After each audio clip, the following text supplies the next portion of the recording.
Welcome. Welcome. Are we ready to go? Can you hear me? Hello? Hello? Are we good? Okay. I cutting out a little? Oh, okay. Let me put it right there. How's that? Is that good? Yeah. That's exactly right then.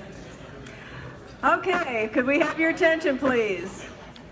We apologize for starting a little bit late, but there's been such a good response to our invitation to you to come out to the 6th District Awards Brunch for Leadership in the 6th District. I wanted to give a little introduction, a little welcome, and then we'll move on to the awards. I want to start with a personal story. I got into politics almost 20 years ago today. And the reason that I did that was because I moved to the northwest suburbs and found that there was nobody to vote for of the Democratic Party below the state level. Nobody on the ballot. And I decided that I needed to do something about that. And so I started organizing. I eventually ran for office. I started a group called the 8th District Democrats and Independents, and we helped, in a very little way probably, but we helped get Melissa Bean elected to Congress.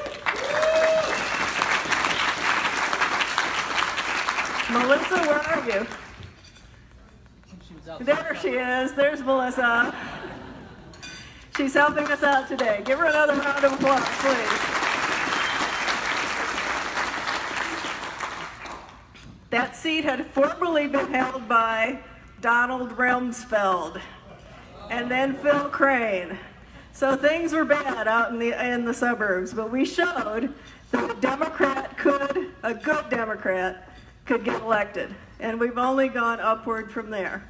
So a lot of you have only gotten involved since the orange overlord got elected.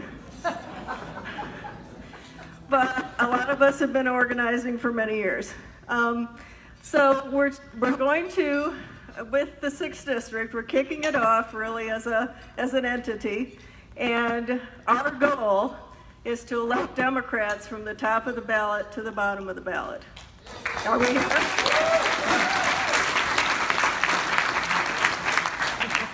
We hope that the 6th District Democrats, with events like this and other things that we're going to do, can provide resources and support to candidates and also help townships and activist groups. We want candidates and organizers to come to us with their needs, and as we grow, we can help meet more of them and help train new organizers to help candidates in all areas of our far-flung 6th District. Our strength is in people, like those we're recognizing today. Our duty is to keep our eyes on the prize, electing Democrats and defeating Republicans. You are with me? Yeah. It's never been more important than today. That's right. Yeah. So first I would like to introduce some of the candidates that are with us today. Just stand up and wave at the crowd, please. We have, I'm looking at her right now, Jessica Volitzik, who's running for Lake County Board.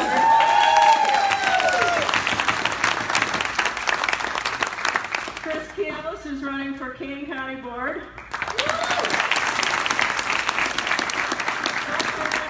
Irfan Abraham, who's running for Forest Preserve Education. Jeffrey Stephan, who's running for Judge and Cook.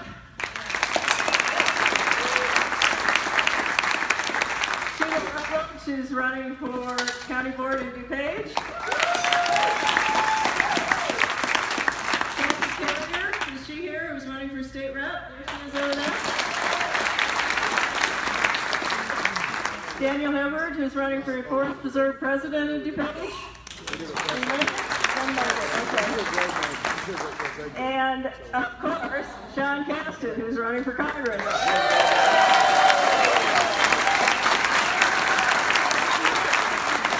Did we miss any candidates? Bridget? Bridget Fisher, come in.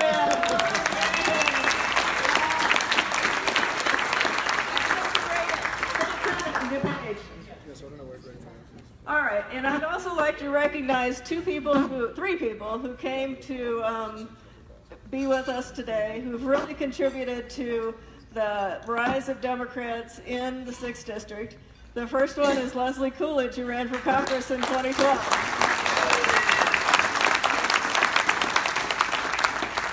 And also we've got Becky Anderson, who ran for Congress this time.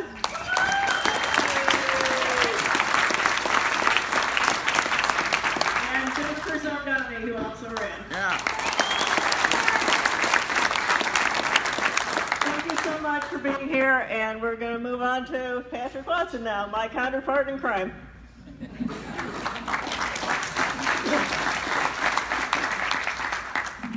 So I want to thank all of you for being here today. I also want to start with a personal story about how I got involved and why this district is so important to me. I initially got involved because I felt that the country was moving in the wrong direction.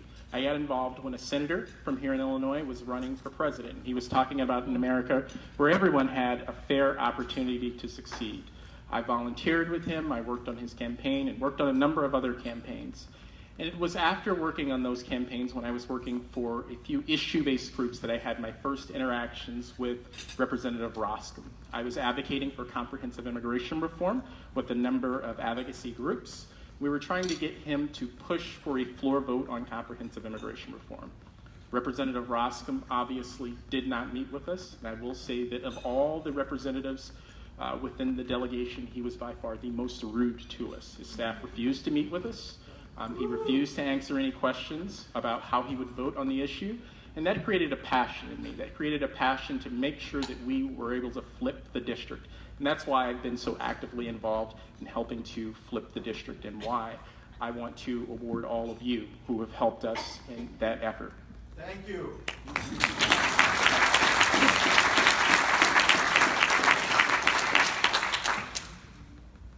We, as the 6th Congressional Democrats, have started to do a lot of work here within the district. Since the general election, we as the 6th Congressional Democrats have knocked on over 20,000 doors here within the 6th Congressional District, and that's without any paid staff or paid canvassers within the district. And it's efforts like that that we want to continue. We want to be able to help candidates up and down the ballot as we go forward.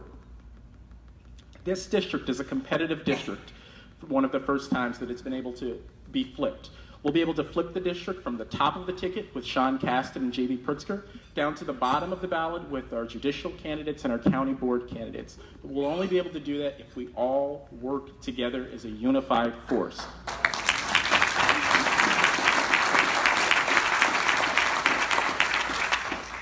This district being flippable did not happen in a vacuum. It happened because of the efforts of our party leaders, people like Kim Savage and Bob Piker, and our activist group leaders, many of who will receive awards today for their work within the district. I would first like to bring up Holley Houtman.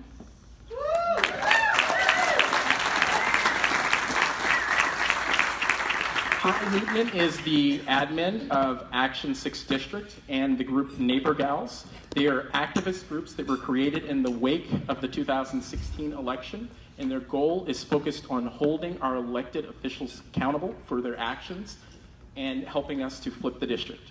Holley. Thank you.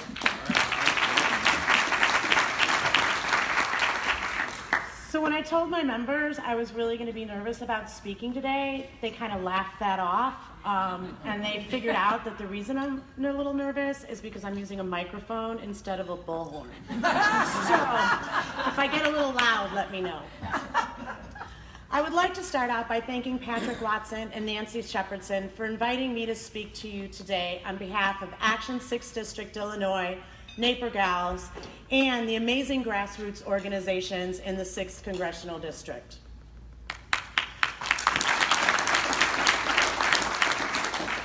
Patrick and Nancy have been there every step of the way as Action 6 team grew.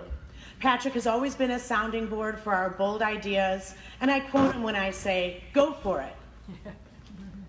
There was always a tip and advice and an offer to help me achieve my goals. He has been there on the ground and over the phone, and his support and training have been invaluable. Nancy helped to advise me of the history of our district, the how things work. I know that I could be stubborn, and we may not always have agreed. However, I truly admire her strength as a woman. And every word she has ever said, I have taken with me along the way, and it has helped shape me into the leader before you today. I am the leader of both Action 6 District Illinois and Naper Gals, with our co-leader, Stephanie Ryan. Action 6 and Naper Gals formed back in 2016 pretty much the same way in the comments of Facebook posts from Action for a Better Tomorrow, Illinois, and the Women's March, Chicago. Both Action 6 and Naper Gals are nonpartisan. Our membership are voters of all parties, Democrats, Republicans, and Independents. Action 6 has over 2,300 members who are residents of the 6th Congressional District. Naper Gals has over 1,000 women only, sorry fellas, in the Naperville area. Today I'd like to speak to you specifically about Action 6 and the efforts we've worked hard on in our group to have the constituents of the 6th District voices be heard by our elected Congressman Peter Roskam. We are laser focused on holding our elected officials accountable to the residents of our district. Action 6 was really just meant to be myself and another woman researching House legislation and writing letters to our congressman. I myself tried to learn about Peter Roskam and saw another woman's post, I guess you'd call it a rant, about the struggles she had as his constituent. As I read through the other comments, I responded to a woman who I did not know. I will write letters with you, and dozens of other women joined in. And within less than 24 hours, we had a closed group of 50 members. In weeks, we had hundreds. In a few months, we had over 1,000.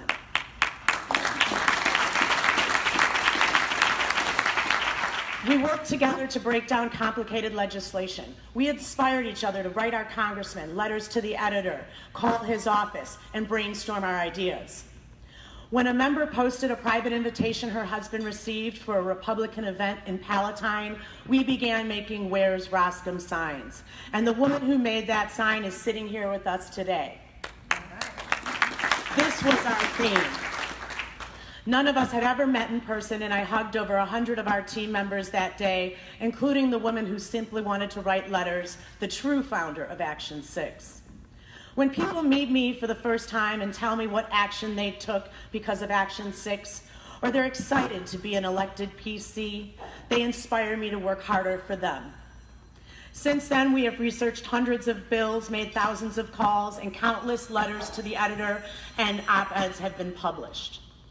And yes, we've put our boots on the ground, chasing our congressman through the 6th District.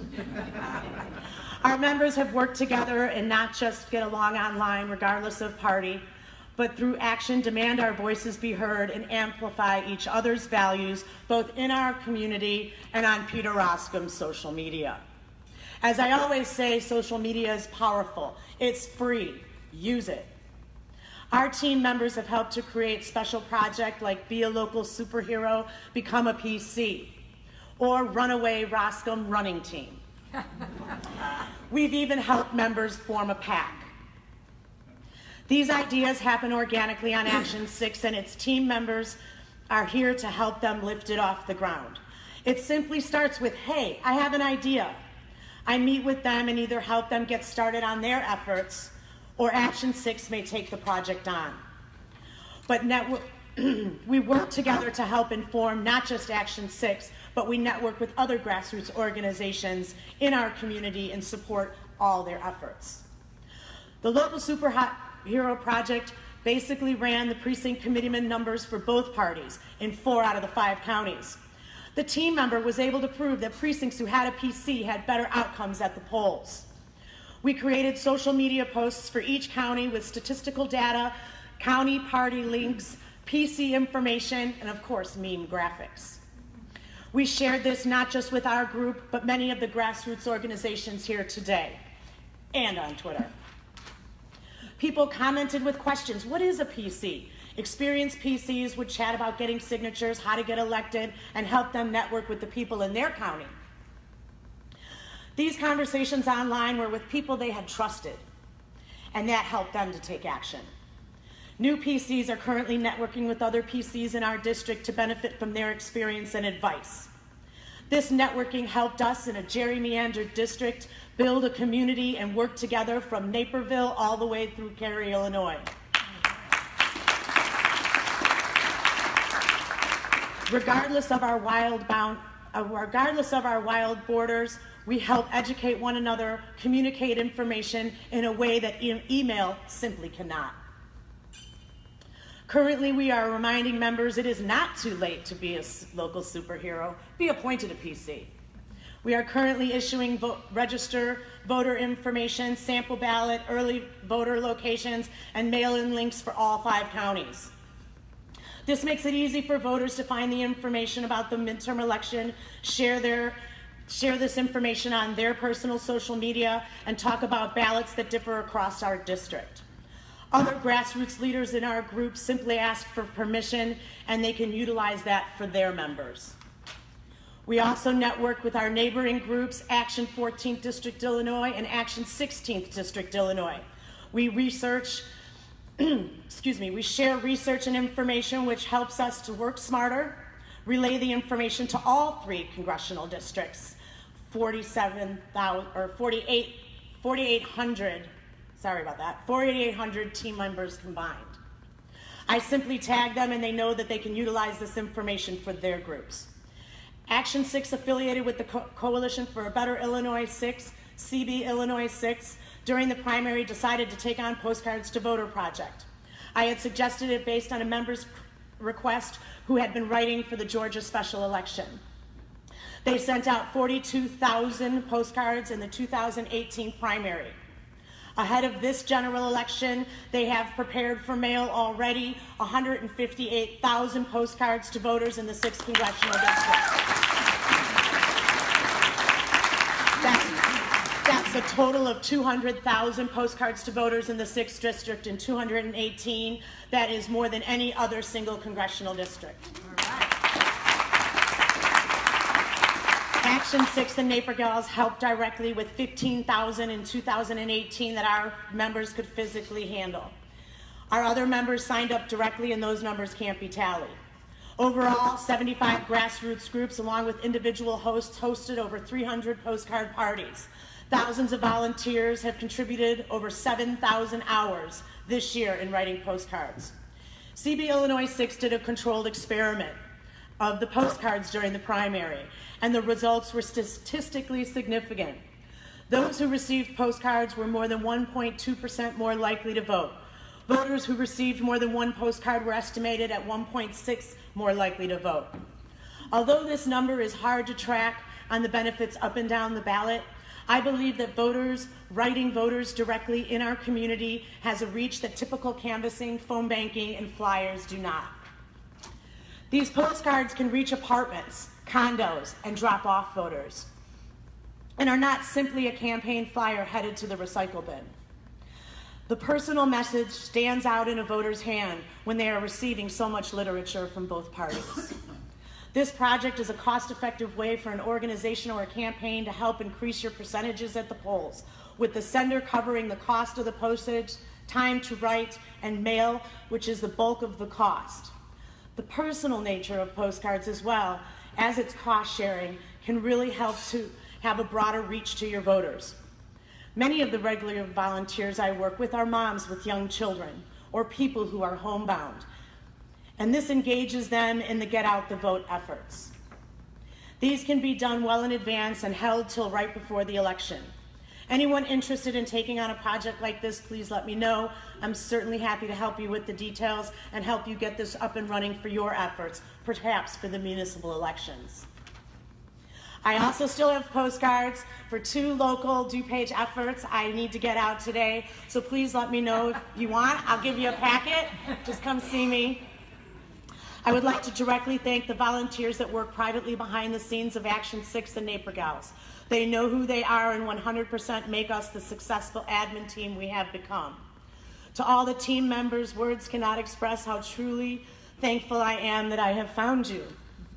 I accept these awards today from the Illinois 6th District Democrats on your behalf. We built this together through action. Patrick and Nancy, thank you so much for acknowledging the hard work of our organizations and team and the amazing grassroots organizations here today that have accomplished so much in our district and those who possibly are not here. I end every speech with an action. I am calling on the voters of Dupage to try and attend every other Tuesday Dupage County Board meeting at 10 a.m. on 421 North County Line Road in Wheaton. Please make public comments and express your concerns over the Dupage Election Commission and their incompetence both in the 2018 primary and the current 2000 election. Although the EC is going away after this election, I have notified Chairman Cronin personally and publicly, who appointed this commission, that thousands of voters in Dupage will be watching this election closely, and we will not tolerate mistakes that question the integrity of our vote in Dupage.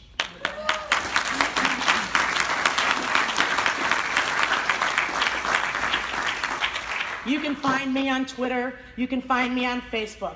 My name is Holley Houtman, and I am not hard to find. All right. I look forward to meeting all of you personally every other Tuesday at the Dupage County Board meetings. I will be there a lot leading up to the election, and speaking as a voter in Dupage, I suggest you do the same. The most difficult decision is to act. The rest is mere tenacity. Amelia Earhart. Thank you.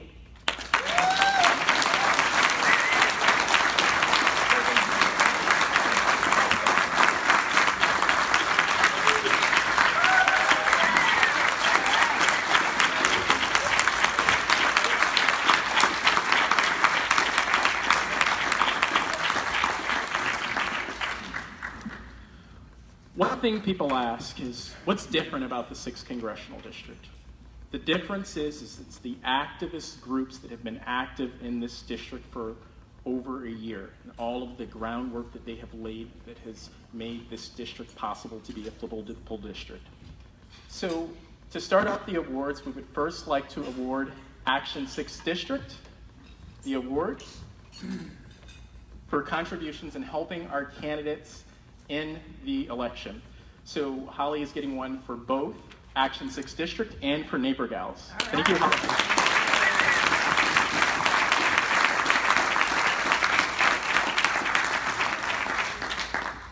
The next group is People Over Party. Someone from People Over Party would like to come up to Sept?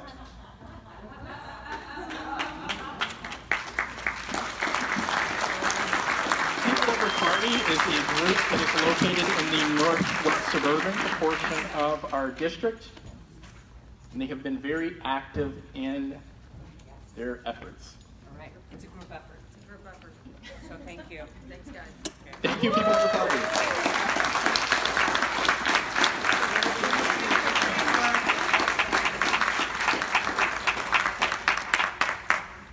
The next group is a group that has been very active in the Dupage area. They've been very active in helping our efforts in Dupage. In fact, they just had a very successful event with every slated candidate in Dupage there. That's a big task to get all of those candidates to all come out in one night. I'd like to thank Indivisible Dupage.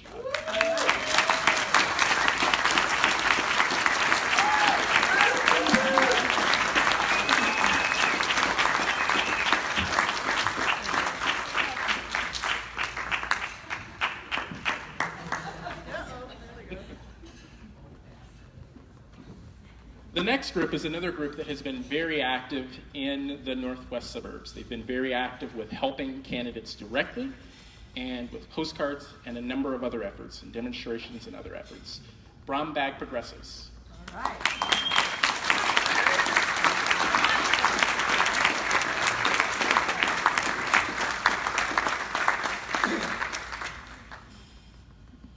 Thank you, Jerry.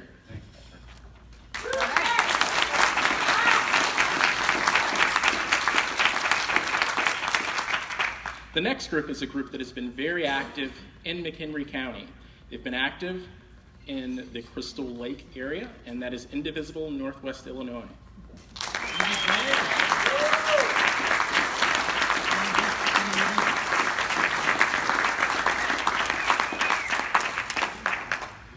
Thank you, Evelyn.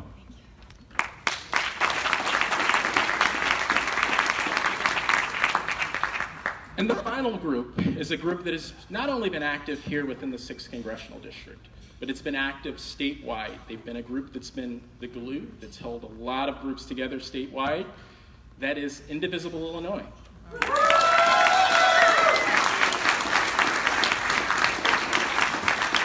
you very much.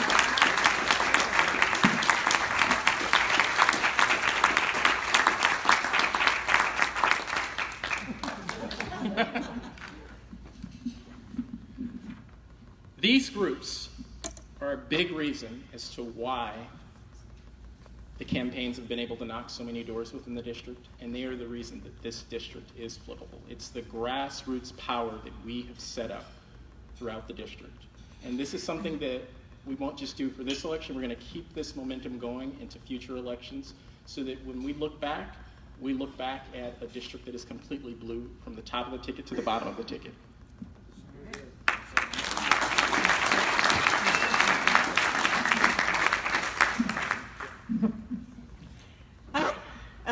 Okay, so I would like to move into the award for Kim Savage.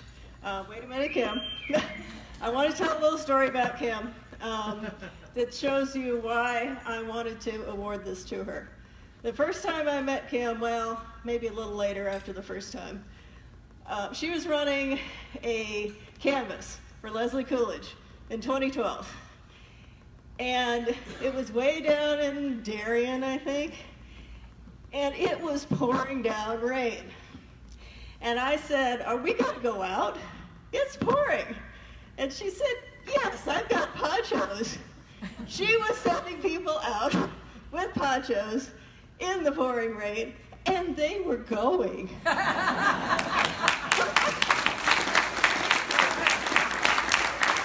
To me, that's really leadership. If you can get people to really put themselves out for candidates that they believe in. And so I really want to spend no further time introducing Kim because I think that kind of sums it up. But she's been a leader of the Dupage County, the Downers Grove Democratic Township Organization since 2007, and she's done a wonderful job. So please, Kim, come up and get your award.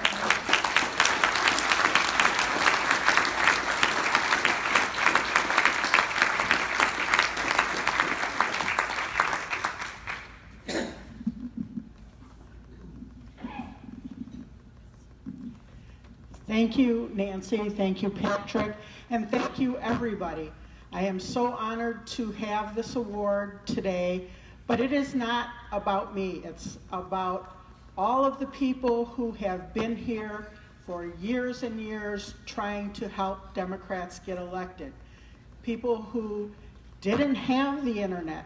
They had the telephone. They didn't even have personal computers. They had typewriters. And of course there was no social media because there was no internet. But they have been the backbone for so many years, inspiring all of us. This is not something I ever sat down as a child or even a teenager or a college student and thought, I'm going to go out and help Democrats get elected. And one day somebody just asked me, would I like to be a precinct committeeman? It was Tinker Harvey, who had been the chair of the Downers Grove Democrats and also the Dupage County Democrats. And she said, would you like to be a precinct committeeman? And I not only said no, I said hell no. And before you know it, I was a precinct committeeman. I said, okay, well, I'm not going to make phone calls or knock on doors. And it wasn't long before I was knocking on doors and making phone calls because I was terrified about what was going on in our country. And every time I get hopeful, then there are periods where we're we get terrified again. So it's kind of like a roller coaster. Last night I went to bed in a very good mood because I watched Saturday Night Live, and I'm like, yeah, these guys get it. But, you know, there will be one thing after another, and we'll be back to the Cavanaugh stuff, which was disgusting last week. But we have to stay out there. I mean, we have to keep running. We have to keep helping the candidates. We can't get distracted by all of these things that are going on television and all the he said, she said. We can't listen to polls, even though I like hearing some of the polls. We need to focus for the next month and a few days on getting our Democratic vote. I do this because I've thought for a long time that we have the Democrats that can win. We can win these seats. We just have to get the voters out. We just have to convince them that they need to come out. And it's hard to change voters' behavior. But we would not be here at this point if we didn't have a Leslie Coolidge who put herself out there, and Becky Anderson, and all the people that ran in the primary, and all the people that have run before and have not been able to win seats, and the people who have won. I think we're going to win big this time. I'm so proud of all the candidates that have stepped out. I'm proud of all the activists that are out there ginning up energy among the people. But also in my area where we are now, we have the Sterigenics issue. I think a lot of people have heard about that. And our candidates are right on top of that, trying to help protect people's lives. And that's what Democrats do. Democrats care about people. We need to be out there. And I'm so glad that I did decide to become a precinct committee person and get involved, because there are so many people in this room I never would have met. And after I finished college and I was, in a career and a single parent, I thought, you will never meet friends and make as deep of friendships as you do in college. I was wrong, because I've met so many great people, and a lot of you are in this room. Keep out there, keep doing the good stuff. Good luck. And I can spit into the 11th district from where I live, and I'm so glad I'm not going to have to move to have a Democratic congressman. We will get shut and thank you.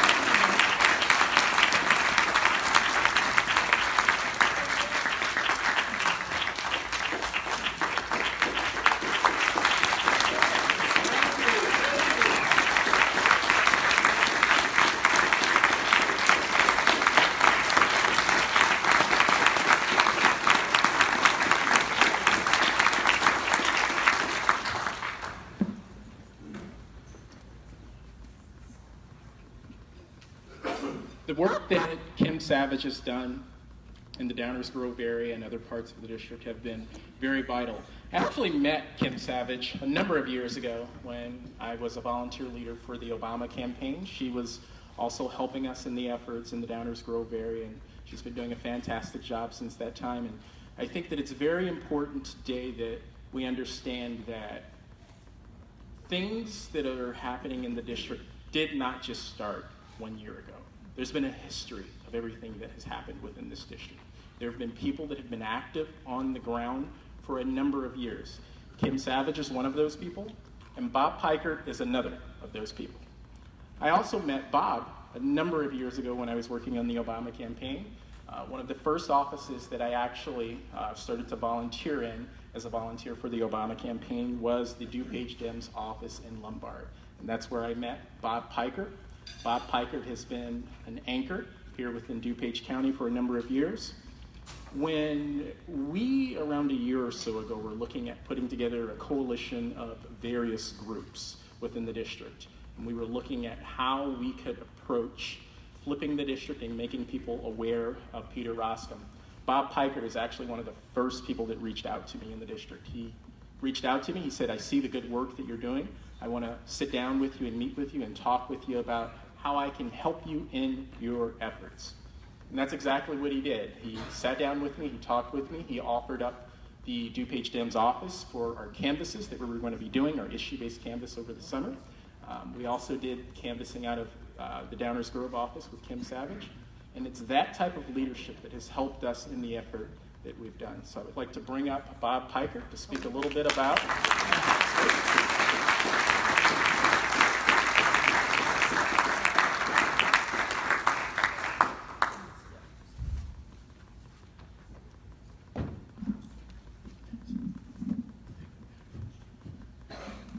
I have a few more pages than Holley had, so I promise I'll have you out of here by game time.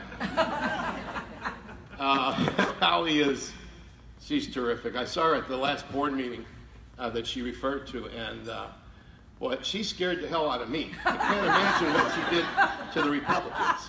But if you want to see the Republicans shake, even though they have most of them, come out on Tuesdays and watch Holley, let them know what the future brings for them. First of all, I want to thank Patrick and Nancy.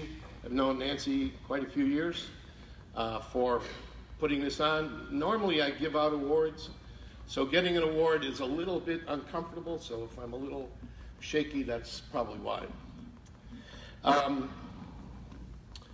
When Patrick called me and said, Bob, I want you to come out here and get this award, I said, wow, that's pretty nice. I said, what do you want me to talk about? And he mentioned a grassroots organization that I was part of many years ago. So let me tell you how that happened. In 2004, I was not involved in politics, but I met a gentleman who's here today who said, I'm running for state rep.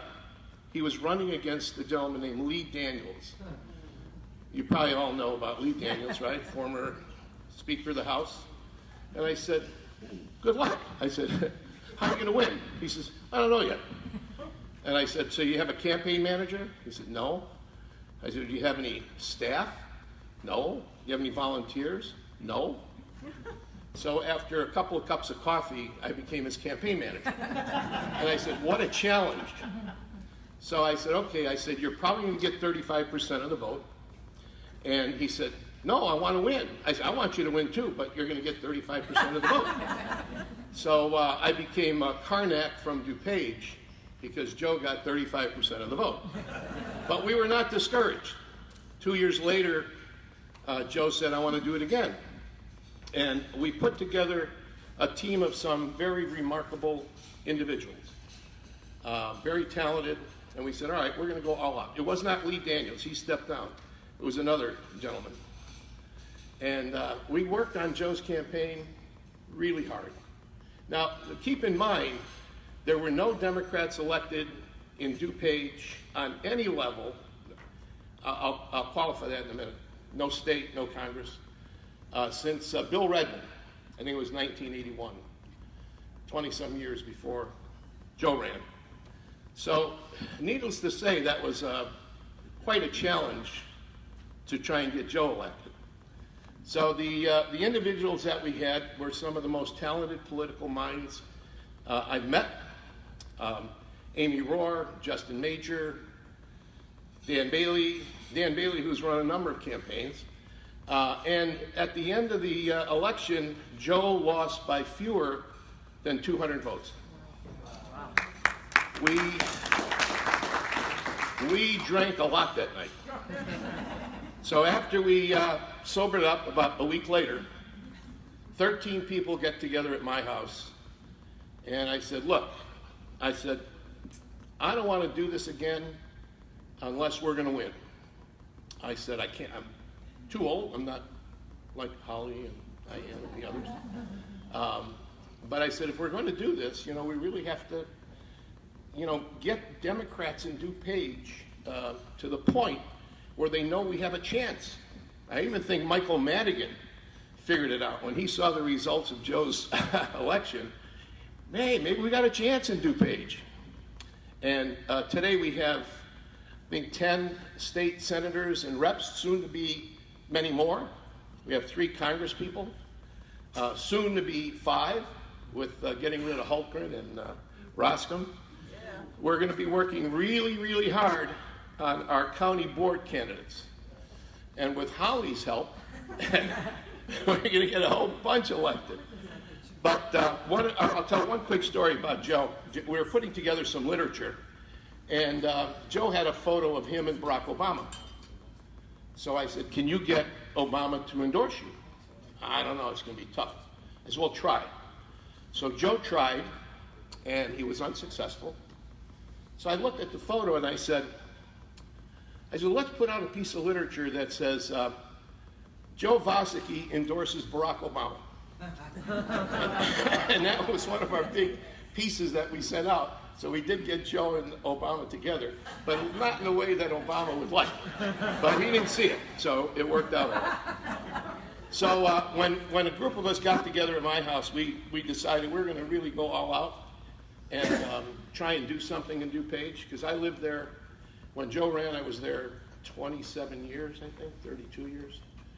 I am a little older than you think, but that's a joke, so you can laugh. And you know, it's been red for many years. We had 3 county board members elected at one time, and after that it was all red. So we got these very energetic individuals together, and we wanted to bring an awareness to the Democrats in Dupage and even some Republicans. So we put together this group called Operation Turn Dupage Blue.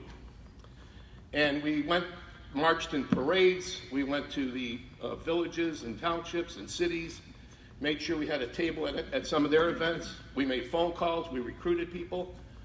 In that one year, we recruited 100 new precinct committee people. And that, we thought, was the reason why Joe didn't win. We didn't have enough people knocking on doors, which I think all of you agree is the key to getting our Democrats elected. So, let's see, I'm on page 32 now. I want to recognize a gentleman named Seth Arkin, who is one of the people in our Operation Turn Dupage Blue group, who was an absolute genius. He was the one that came up with the term Operation Turn Dupage Blue. And it was well received by most, and not so well received. But it worked. I hope it worked. Now we have 10 years later, 12 years later, we are as Kim pointed out, we're at the point now where I think we're going to do some really good stuff. Our candidates for county board are outstanding. The state candidates that we have are just terrific. And of course, Sean and Lauren Underwood. So this is our year. Remember, those of you that were at our gala, and you heard the mayor of San Juan, and what did she say? Do you remember what she said? There's a lot of F-bombs. She said a lot, but she said this several times. It's our time. It's our time. Let's do it.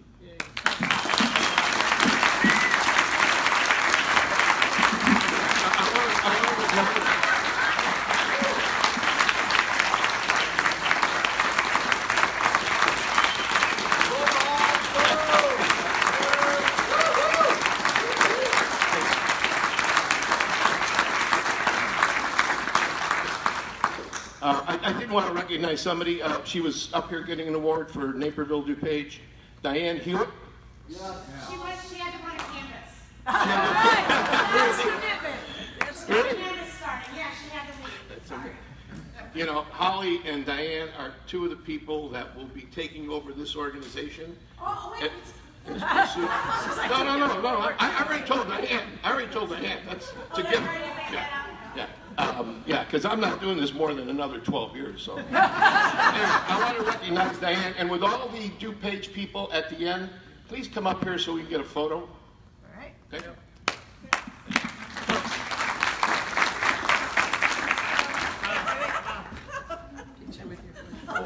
That's why I'm here. That's why I'm here. All right.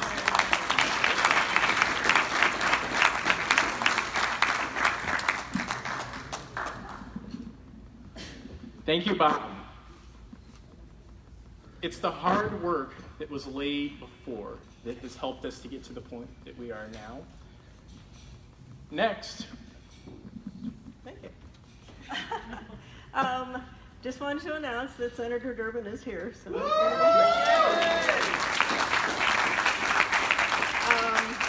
sorry we're running late, but we're trying to catch up. I wanted to introduce Melissa Bean because she's one of the reasons that I didn't lose hope back in the wilderness, when we were crying in the wilderness and there were no Democrats out there, and you'd go to people's doors, you'd knock on the door, and they would say it with me, "I thought I was the only one." We don't hear that much anymore. Every once in a while, but we just don't hear it much anymore. And that one of the reasons is because Melissa Bean was able to show that Democrats could win in the northwest suburbs. So Melissa's going to be introducing Sean and Senator Durbin, and so I would like to bring her up to the stage now.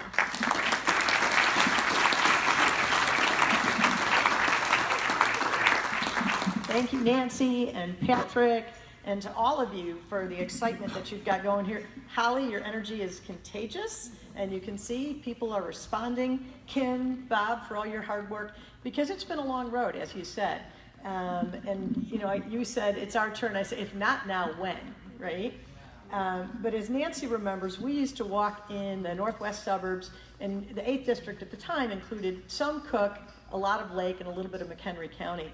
And we went to a Round Lake, was it a 4th of July picnic or parade? And we did the parade, and they literally threw stones at us. It was that bad. And in just a couple of years of getting out there, knocking on doors, and really educating people on the issues, it really transformed things. I know it's not typically politically correct to talk about politics with your neighbors, your friends, your family, and your coworkers, but you really need to do it because a democracy depends on an informed electorate. And the only way people get informed is someone's got to show them where the information is and provide it. And we really worked hard at doing that. And one of the things Bob talked about is he talked about Democrats, and then he said some Republicans and some independents. You know, the way these 6th District candidates and across the suburbs are going to win is we have candidates that appeal not just to Democrats, but to Republicans whose party has left them, to independents who feel rejected from what they've heard from either side because they don't have good information. But most Americans still believe facts matter. Most Americans believe in science. They believe a strong education system is important, that they're a country that is built on immigrants, and we will continue to grow on the strength that we draw from around the globe. We believe in equal rights, and that used to not be a Democrat or Republican thing, but lately, our candidates are the ones that are really showing their commitment to those values. So don't limit your conversations to just Democrats. We didn't do that. We appeal to people who were disenfranchised, regardless of what their previous political affiliation was. So I'm here to introduce, and I want to say one other thing. When I first ran, there weren't any Democrats at the congressional level in any suburban seats. There was no Raja Krishnamurthy, who followed me then, Brad Schneider, Bill Foster, or Sherry Bustos. And now there's an opportunity for Sean Casten as well. Let's give him a little hand here.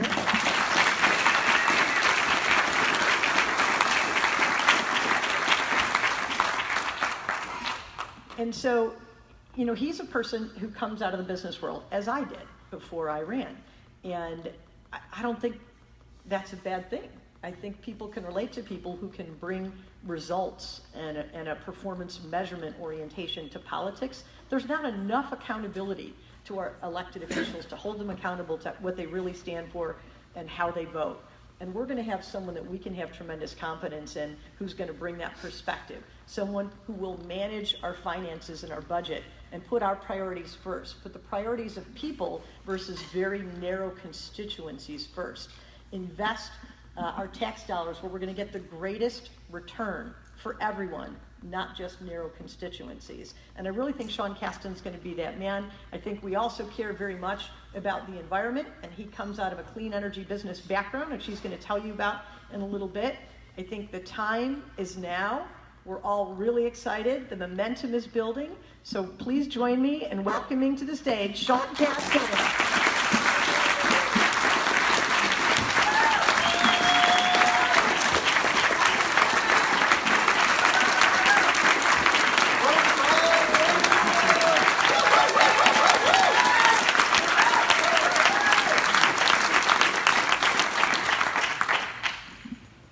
It's very kind of you. One of the blessings as a Democrat is that there are so many really, really good people and leaders up at the top, and you're going to see one of the best here once I'm off the stage. But the day after the primary, I got a call from Bill Foster, and he said, keep in mind that as of last night, you just became the vessel for a lot of people's dreams. And when they stand up and they cheer for you and they canvass for you when they get out on the streets, keep in mind that they are not cheering for the vessel. It's true, right? And we're in a moment where, all of the people and, all the people who've been recognized, and a lot of the folks in this room whose names didn't get called, and people who aren't in this room, have all led to this moment. Actually, the moment 36 days from now. But if we're going to have this blue wave, waves don't come the day of, right? There's squalls offshore, there's wind, there's weather, and all these things happen that go unseen, but that's what determines the height of the wave, right? And let's be honest, there is one good thing that, I'm not going to say his name, we'll just call him Voldemort. There's one good thing that he has done, which is to trigger this earthquake offshore that might make the wave into a tsunami. But what motivated all of you in this room and beyond to start making the changes that are getting to where we are right now, I would submit to you, was not the party affiliation after your name. It's the values that you all stand for, right? Equality of opportunity, having the United States as the defender and protector and expander of the post-World War II order. Believing that markets are great ways to get things done, but there are some parts of our society that we do not want subject to market forces.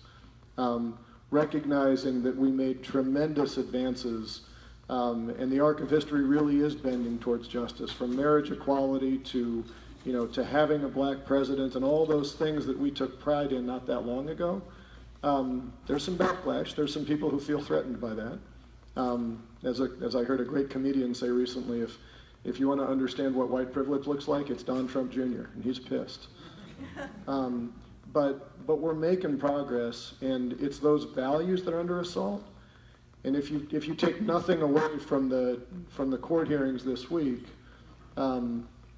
it's that only one party is actually standing up for those values. Right?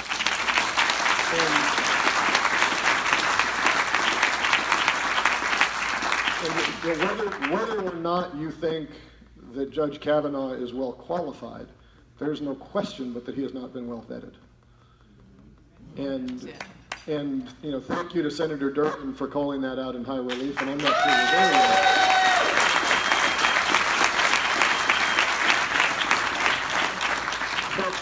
But all of those things that I've described, and Melissa said it exactly right, there's some sadness in the fact that there's only one party standing up for those values, right? How did we get to a point where actually saying that Russia is the enemy is partisan? How did we get to a point where we're calling out misogyny and racism and protecting the right of all people to vote is partisan? How did we get to a point where the single bravest Republican in elected office today is a quitter, rather than someone who stands up and says, we got to call this out? And that's what I've been saying to people, that the goal is not to, if all we do is flip this seat, man, that's going to be a hard job for me being in the minority. If all we do is flip the House, then we've still got to look and say, can we get things through the Senate? If all we do is flip the House and the Senate, then are we potentially still in a place where we say, sure, the party won, but did values win? Did we get to a point where the entirety of the country, regardless of who they are, recognizes that the values are inviolable, right? Morals, then patriotism, then whatever party affiliation you have to line up on. That should not be objectionable, and yet it's become that way. So to give some sense of just how unbelievably grateful and fortunate I am for what all of you have been doing for decades. We are up in the polls. That's awesome. We're up by 3 points. And the more important thing is that when you have a conversation about values, I'm really failing because I should be up by double digits by now. So keep on knocking doors, keep on pushing. We're certainly going to keep pushing. The grassroots energy that people like Holley and everybody else has helped created is unbelievable. Last week, the 7 days of last week, we either made phone calls to or knocked on 50,000 doors. Wow.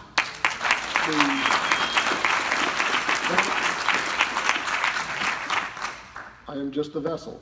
It's people who are saying my dreams are at stake and I want to get in and pitch out to do that. And you're seeing it all over the country, and it's going and pushing, and so we are going to keep pushing to Election Day. Take some comfort in the polls, but as Kim said, ignore them because the goal is to win by such a big margin that the headline the next day says, you know what won? Not the party, values won. So keep on pushing. Thank you for all that you've done. I'm truly privileged to be here right now and grateful for all that you've all done to make this happen. And keep it going. 36 days. Thank you.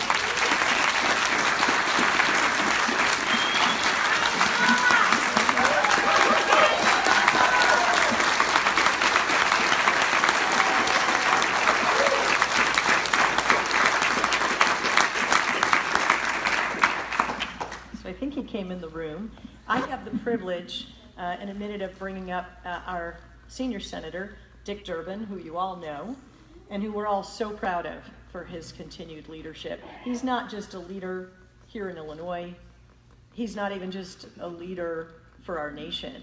But as all eyes around the globe look at what happens in our government here in the United States, he's a global leader, and he's so important. And first, let's just give him a hand for all of them.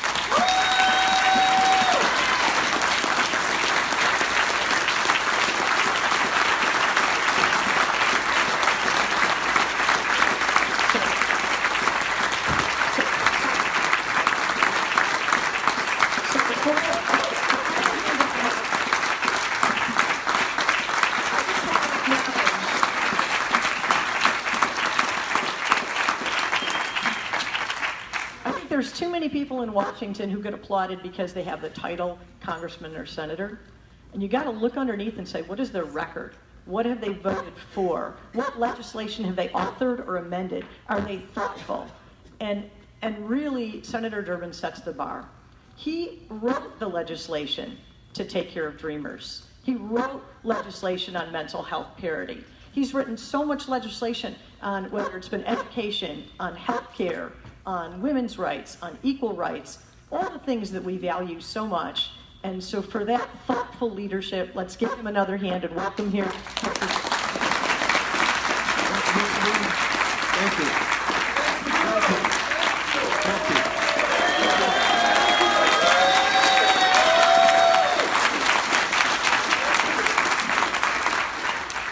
How was your week?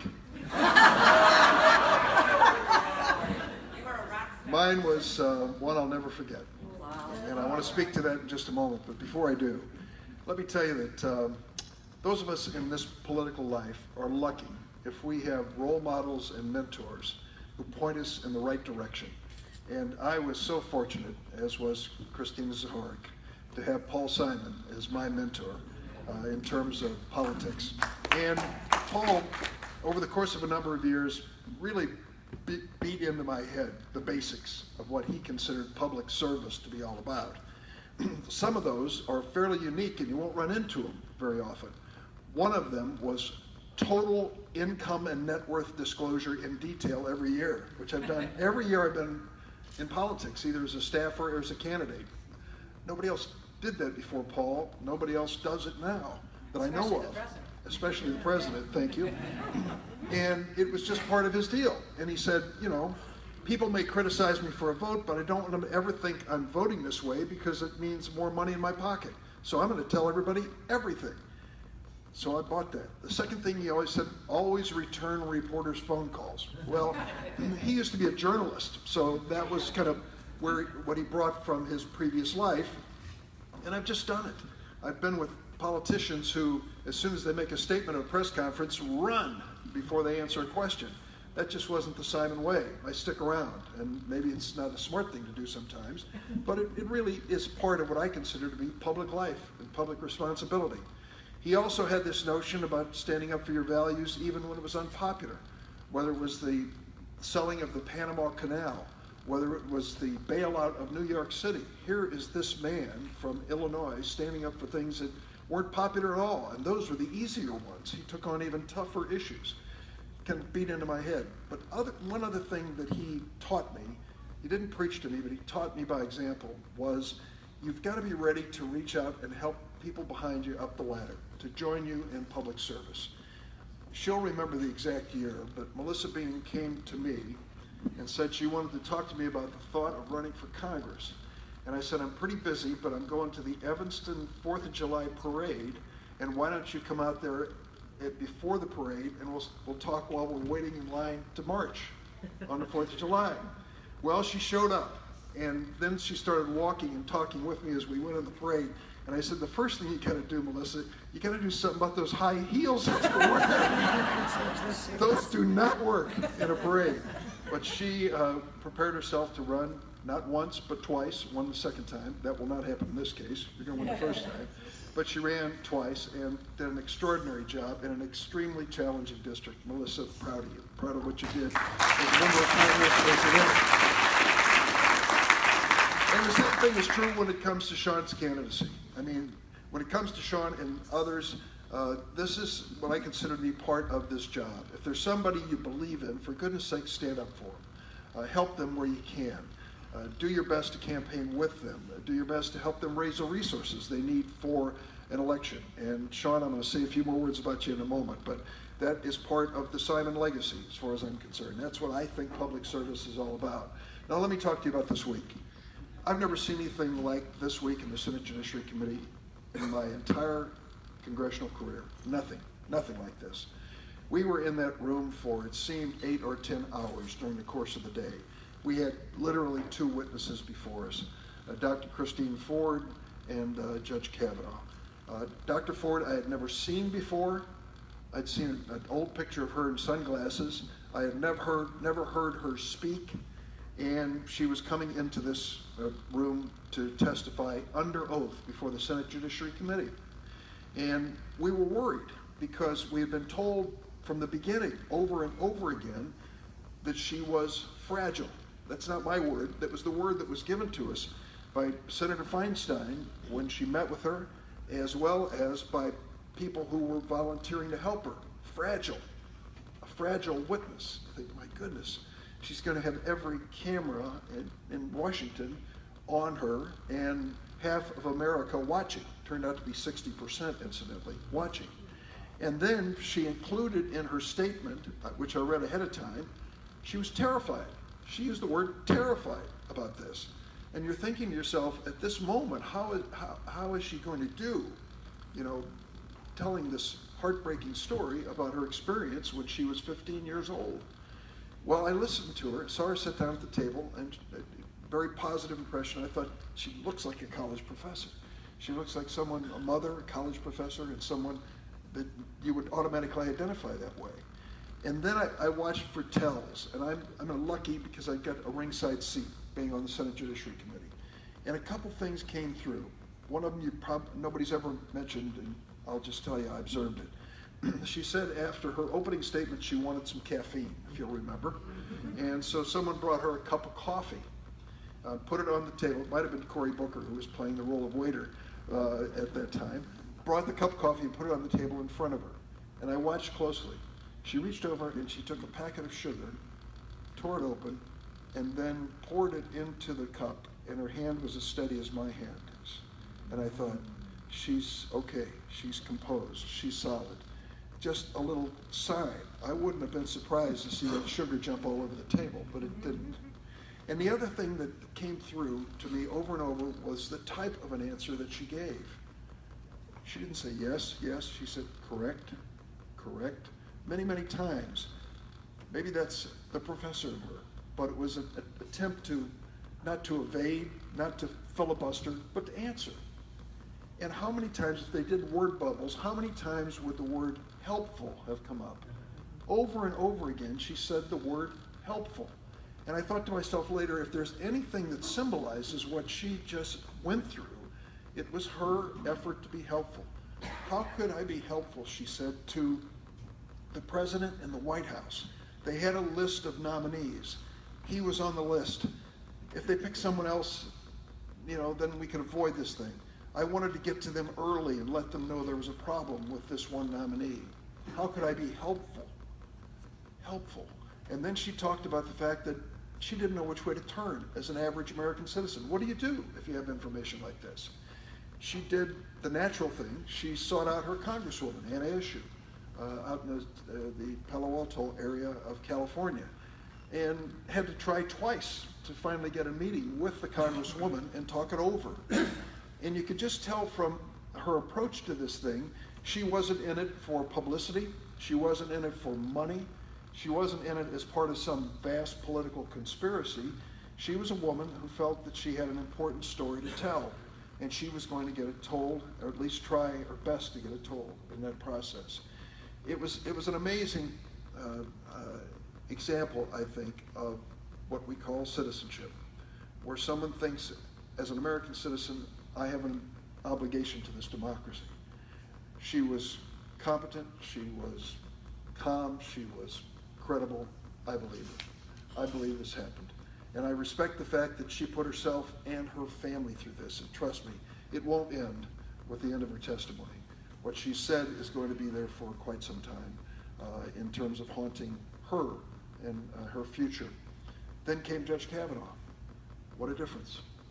And if you watched it, his opening is something I have never seen, never, underline never twice, never seen before in the Senate or the House. His opening was emotional, and I forgive him for that. This has to be an emotional moment for him, for his family, and for his friends.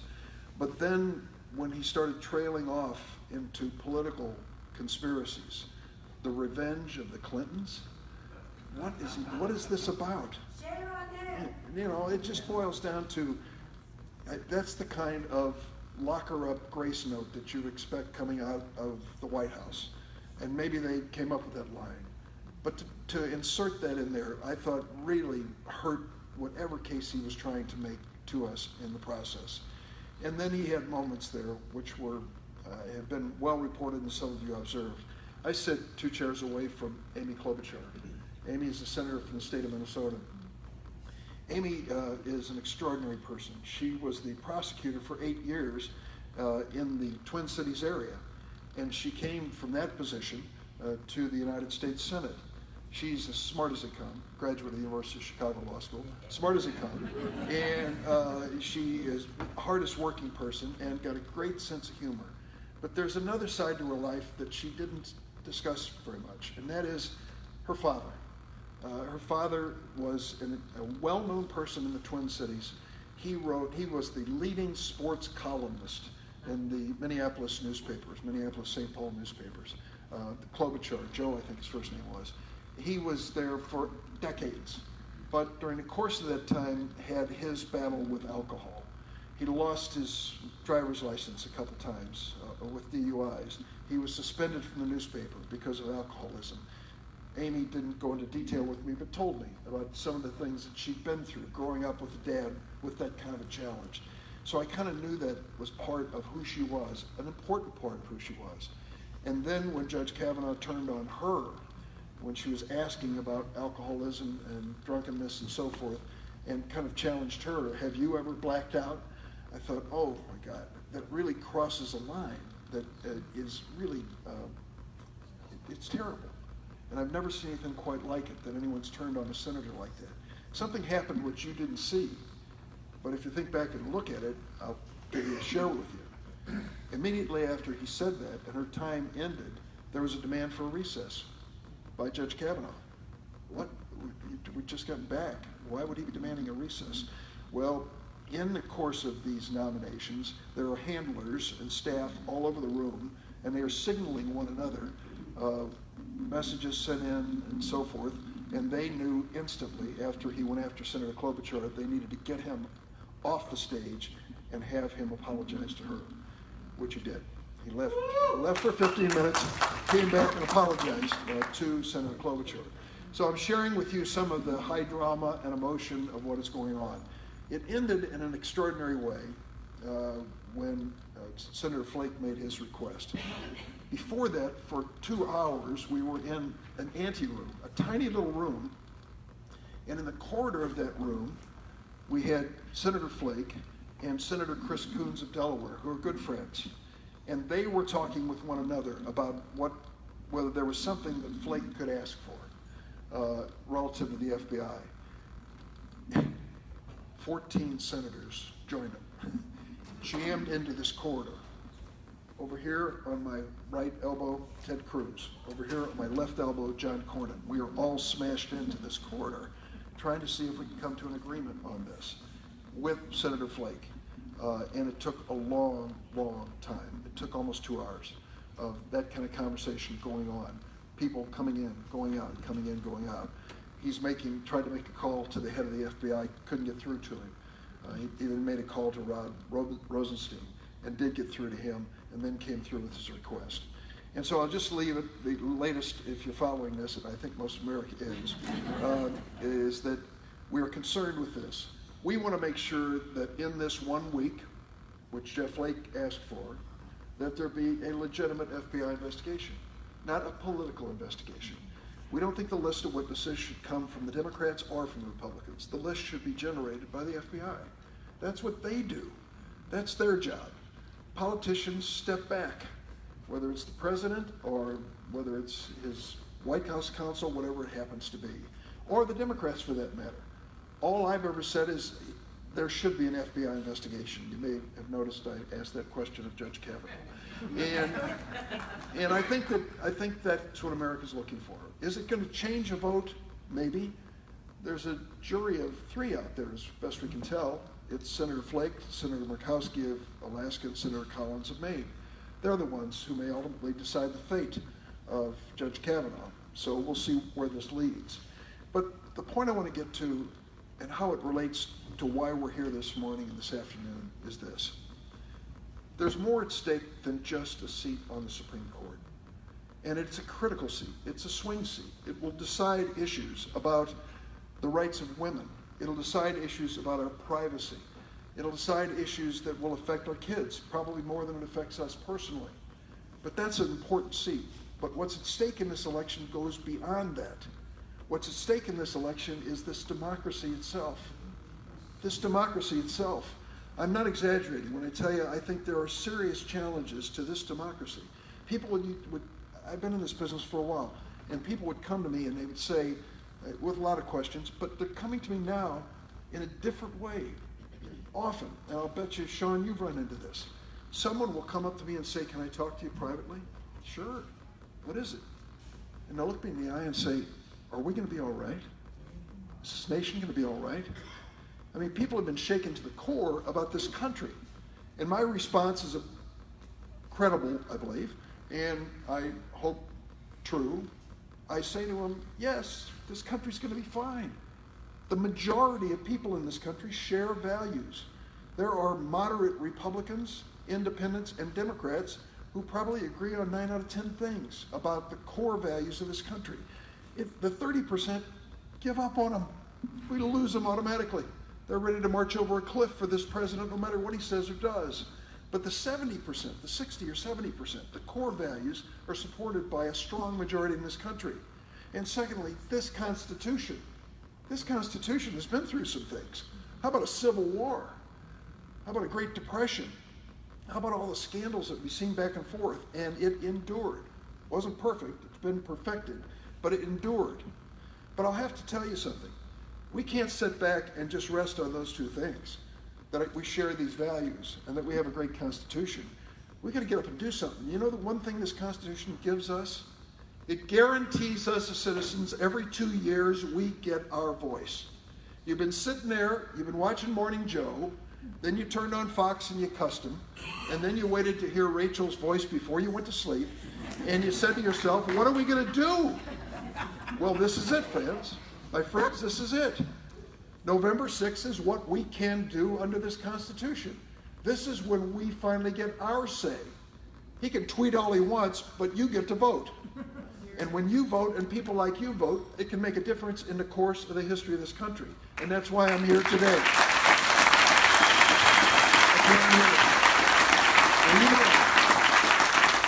You know, there was a spirited, large primary, you know that better than anybody in the room, Sean, leading up to this election, November 6th.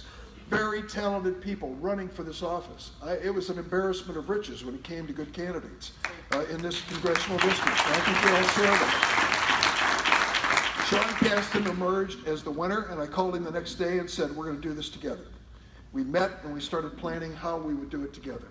And now we have a chance to really step up instead of all the frustration of how we felt for a long time and make a difference.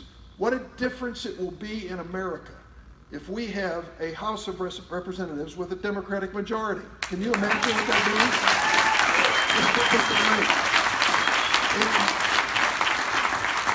means? And one of the candidates arrives just at the right moment.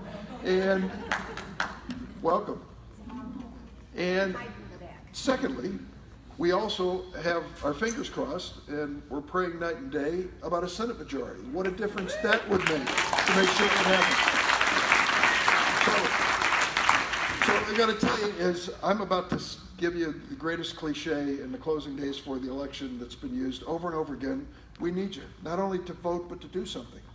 And I'm hoping the fact that you're here today is an indication you're willing to do more than most. You've probably written a check in a larger amount than most of your neighbors. You're probably more politically involved and informed than most of your neighbors, but your neighbors need to hear from you. If we tell you the number of people who don't even know an election's coming in 36 days, you'd be stunned. How'd they miss that? How did they miss the election of a president, the controversy that followed, and the election that we have? And they missed it. Or they haven't been paying close attention, that's for sure. So just the simple thing of saying to someone you know, November 6th now, you can vote early if you want to, but November 6th, we need you to get out and vote. That's number one. And number two, people that are your friends, many times are your friends and talk about this and then get too darn busy. Darn it, I just can't make it. You know, maybe next time. Can't let that happen. We can't let that happen. We've got to really reach out to people and say, you need to be part of helping this nation move forward. Let me close by another one thing, and it goes to the heart and soul of who we are. As was mentioned before, I've sponsored some legislation in my time, and I would think one of the most important things I ever sponsored was the DREAM Act. And I sponsored the DREAM Act because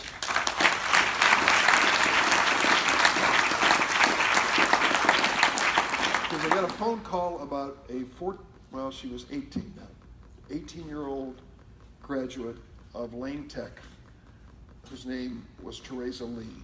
Teresa Lee was Korean. She was brought to this country on a visitor's visa from Brazil, Korea, Brazil, Chicago, at age 2. And her father wanted to start a Korean church, a Christian church. He never quite got the job done and did a lot of praying for it, but not a lot of work for the family. So her mom went to work at a dry cleaners in Chicago. Not unusual. 80% of the dry cleaners are run by Korean families.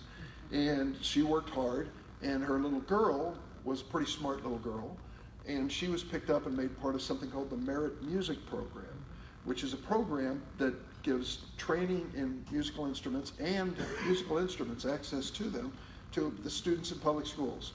Well, it turns out this Teresa, who at age 11 or 12 sat down for the first time in front of a piano, was a prodigy. She was incredible.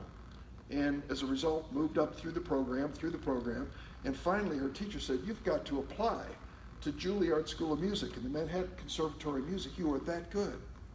And she said to her teacher, I'm undocumented. I'm not legally here in America. And the teacher says, I'm not sure what to do. maybe we should call Durbin's office. So they did. They did. And we looked at the law, and the law is very clear. For a little girl who came here at the age of 2, who grew up in this country, knew no other country, did well in school, no criminal record, the law was clear. She had to leave America for 10 years and petition to come back in. That's the law. And I thought, well, that's just fundamentally unfair. She's not done anything wrong. She deserves a better chance. That's why I introduced the DREAM Act. Well, I've gone through a lot of battles with it, and you stuck your neck out for us in a tough congressional district, Melissa, and voted for the DREAM Act. I'll never forget it. Thank you so much for doing that. Well, I bring that up because, just to tell you of my passion, political passion for this, but to share a couple other things with you. My mother was an immigrant to this country. She was brought here at the age of 2 from Lithuania. And she grew up here. Her mother didn't speak much English at all. She spoke both languages. When I was raised, we didn't speak Lithuanian in the household. Does that sound familiar? That's kind of the thing that happens. Her son today is a United States Senator. That's my story. That's my family story, but that's America's story. And this president doesn't get that. He doesn't understand the basics here. We are a nation of immigrants. We've come from every corner of this earth. And the people who came here brought something extraordinary to this country. It takes an exceptional person to sit down where you were and say, we're leaving. We're pushing everything behind. We're going to this new place. I don't have all the connections there that I have right here, but I think our opportunity is better. I'm not that good at the English language, but I think I can improve, and I know our kids will. And we're going to leave everything behind and set out for this country called America, because we believe this is the right thing to do. Do you realize that is now part of America's DNA? These immigrants and what they have brought to this country for generations, that is part of who we are. I think it's part of the success formula of this country. And this president doesn't get it. He does not understand that. He has vilified immigrants, vilified refugees. He has really set us off against one another. He is sowing seeds of fear and hate. It works sometimes. We see it around the world. We can't let it work here. We've got to come together as a nation and stand together. I am glad to look at this generous audience.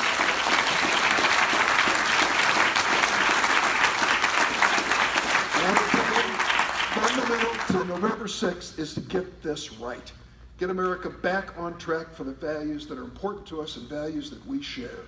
You can do that by electing Sean Casten to Congress. Are we going to get that done?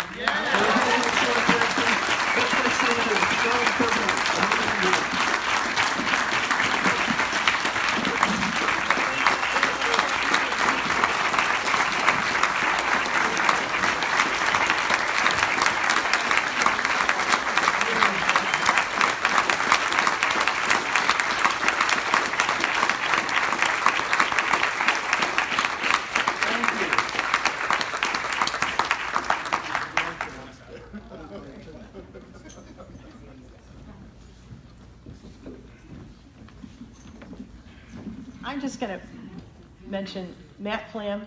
I neglected to give you a shout out too. We gave a lot of shout outs in the room, but for all of you know how hard this man has worked for Democrats all over the suburbs.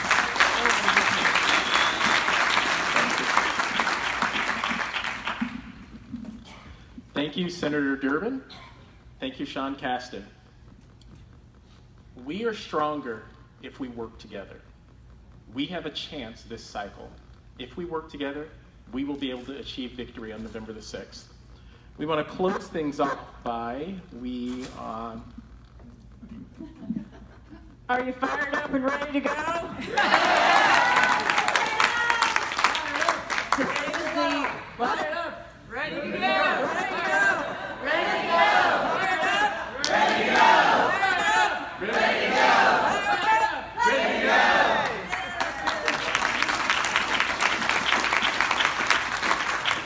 I wanted to mention, too, that today is the last day of the fundraising cycle for your candidates. So the one thing you can do today is go online for the candidates that you support and give until it hurts. Because November 6th is too late. Give it to them now. Go out and work. Go knock on doors. Put up your signs. Put up signs. do anything you can for the candidates. And we just pray that Senator Durbin is correct, would take over the House, take over the Senate, and we've got to do that, don't we?